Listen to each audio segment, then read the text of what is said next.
ప్రజా TV Telugu news.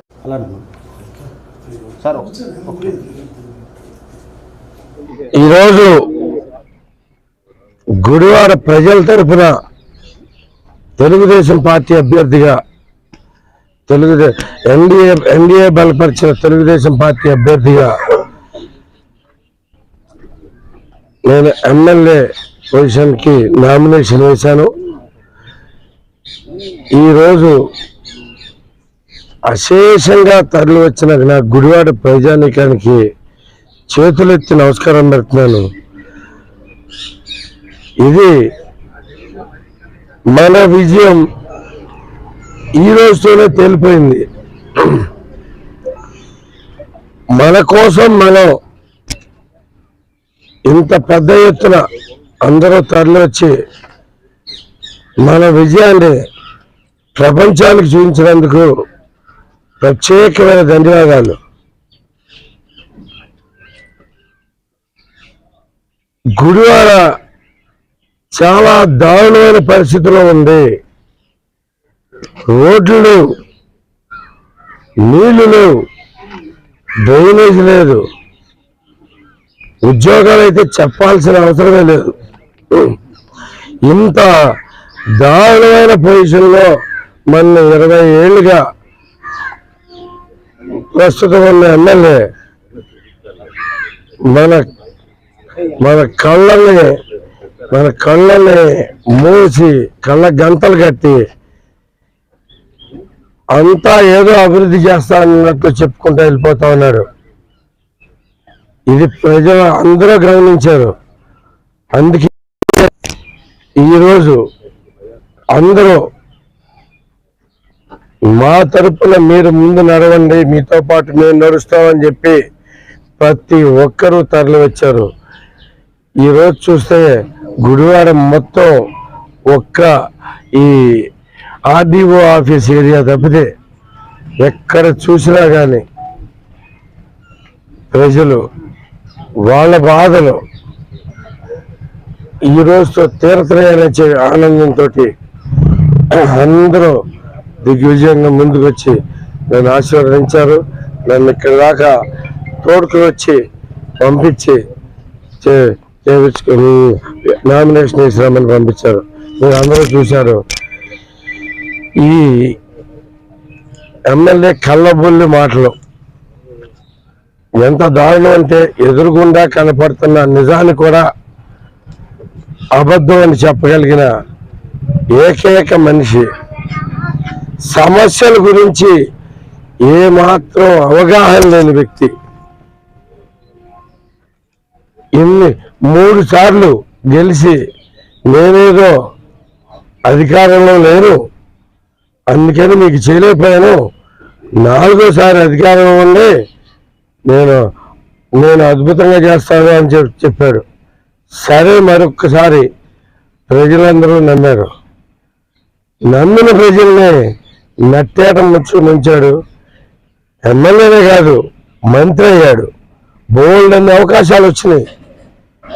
గుడివారిని అభివృద్ధి చేసుకుంటానికి ఏం చేయాలో కూడా తెలియని మనిషి. ఎందుకంటే రమారమి 8 లక్షల టన్నులు ధాన్యం కొనుగోలు కొనడానికి గవర్నమెంట్ తరఫున ఆర్డర్ వస్తే ఎవరైనా కానీ ఇన్ని రోజులు గుడివాడ ప్రజలందరూ ఆత్రంగా ఎదురు చూస్తున్నారు కదా, వాళ్ళకి చేయాలి కదా. ముందు మనకి దాంట్లో తప్పేం లేదు కదా. ముందు గుడివాడలో ధాన్యం కొనాలి.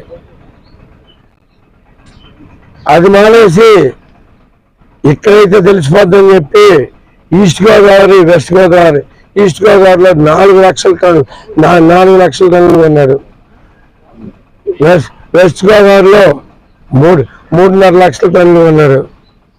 ఇక కృష్ణా, గుంటూరు కలిపి 50,000 టన్నులు. మనకి కృష్ణా జిల్లా మొత్తానికి కలిపి 30,000 టన్నులు కూడా ధాన్యం కొన్నారు. ఎంత నష్టపోయారు దీన్ని ఒక్కసారి ఆలోచించండి. ఆ ధాన్యం ప్రభుత్వమే కొంటే ఏమైంది? ఈ రైతులందరికీ సరైన ధర దొరికేది, ఆ ధర దొరకకుండా చేశాడు. దీంట్లో అవినీతి కోసం కొన్ని వేల కోట్లు అవినీతి జరిగింది. దాంట్లో ప్రభుత్వం రాగానే బయటికి తీస్తాం. దాంట్లో గ్యారంటీగా చెప్తున్నాను, ఈ ప్రభుత్వం రాగానే ఎన్ని వేల కోట్లు అవినీతి ఓన్లీ ధాన్యం కొనుగోలులోనే చేశాడు. అందరికీ తెలుసు, ప్రతి ఒక్కరూ చూశారు. ఇదే కాదు,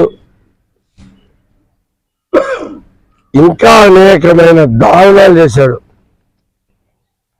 జనాలు భూ కబ్జాలు పాల్పడ్డాడు. అంటే మంత్రి అయితే అధికారాన్ని భూ కబ్జాలకు వాడుకున్నాడు. ఏమన్నా ఒక రోడ్డు బాగు చేయాలంటే నిధులు ఎక్కడి నుంచి రావాలో తెలియదు, కానీ మట్టి ఎక్కడన్నా ఒక్కని తవ్వేయాలంటే ఎక్కడెక్కడి నుంచి తవ్వచ్చో తెలుసు. తవ్వేసుకుని అమ్మేసుకుంటాం. ఒక్క పుట్టగుంట చూసుకోండి, ఒక్క మోటూరు చూసుకోండి, అంగుళూరు చూసుకోండి, ఇలా అన్నిట్లోనూ మట్టి విపరీతంగా తవ్వేసి వెనిగళ్ల రామబాబు నామినేషన్ జరిగింది. ఆ నామినేషన్లో చాలా పెద్ద ఎత్తున తెలుగుదేశం పార్టీ అభిమానులు, జనసేన పార్టీ అభిమానులు, భారతీయ జనతా పార్టీ అభిమానులు చాలా పెద్ద ఎత్తున పాల్గొన్నారు. ఇటువంటి ప్రజాదరణ ఈరోజు చూస్తే తెలుగుదేశం పార్టీ పోటీ చేసినటువంటి వెనిగళ్ల రాము గారి విజయం ఖాయం. ఆయన నామినేషన్ ఉత్సవంలో మచిలీపట్నం పార్లమెంటు జనసేన అభ్యర్థిగా పోటీ చేసినటువంటి బలవనేని బాలశౌరి గారు, వేలాది మంది ప్రజలు, భారతీయ జనతా పార్టీ అభిమానులు కానీ, జనసేన అభిమానులు కానీ, తెలుగుదేశం పార్టీ అభిమానులు కానీ పెద్ద ఎత్తున పాల్గొన్నారు. ఈరోజు జరిగే ఎలక్షన్లో జగన్మోహన్ రెడ్డి నిరంకుశ పరిపాలన, నియంతృత్వ పరిపాలన, ప్రజా వ్యతిరేక పరిపాలన, అవినీతి పరిపాలన అంతమొందించడం కోసం జనసేన, తెలుగుదేశం పార్టీ, భారతీయ జనతా పార్టీ కలిసి పోటీ చేస్తా ఉన్నాయి. ఈ కూటమి విజయం ఖాయం. రేపు రాబోయే ఎన్నికల్లో Jaganmohan Reddy ఓడిపోతున్నాడు. Telugu Desam party, Janasena party, Bharatiya Janata party కలిపి విజయం సాధిస్తూ ఉన్నాయి. రాష్ట్రానికి మంచి రోజులు రాబోతా ఉన్నాయి. ఈ 5 ఏళ్ల పరిపాలనలో రాష్ట్రం అభివృద్ధిలో సర్వనాశనం అయిపోయింది. పోలవరం నిర్మించుకోవాలి, రాజధాని నిర్మించుకోవాలి, అవినీతి పాలన మొత్తం అరికట్టాలి, ప్రజాస్వామ్యాన్ని కాపాడాలి. దానికోసమే ఈ రోజున ప్రజలు, రాజకీయ పార్టీలు రెండుగా నిలబడి చంద్రబాబు నాయుడు గారికి, పవన్ కళ్యాణ్ గారికి, మోడీ గారికి వారితో పాటు కలిసి ప్రయాణం చేసి జగన్మోహన్ రెడ్డి నుంచి రాష్ట్రాన్ని కాపాడుకోవాల్సిన బాధ్యత ప్రతి ఒక్క ఆందోళన మీద ఉంది. నడుము బిగించి మీరు చేస్తున్నటువంటి పోరాటానికి మీరు బాసటగా నిలబడి రేపు జరగబోయే పోలింగ్ రోజున మీరంతా కూడా పెద్ద ఎత్తున పోలింగ్ తరలి వచ్చి జగన్మోహన్ రెడ్డిని గద్దెదించాల్సిందిగా, మన కూటమిని అధికారంలోకి తీసుకురావాల్సిందిగా ప్రజలందరూ కూడా విజ్ఞప్తి చేస్తాను.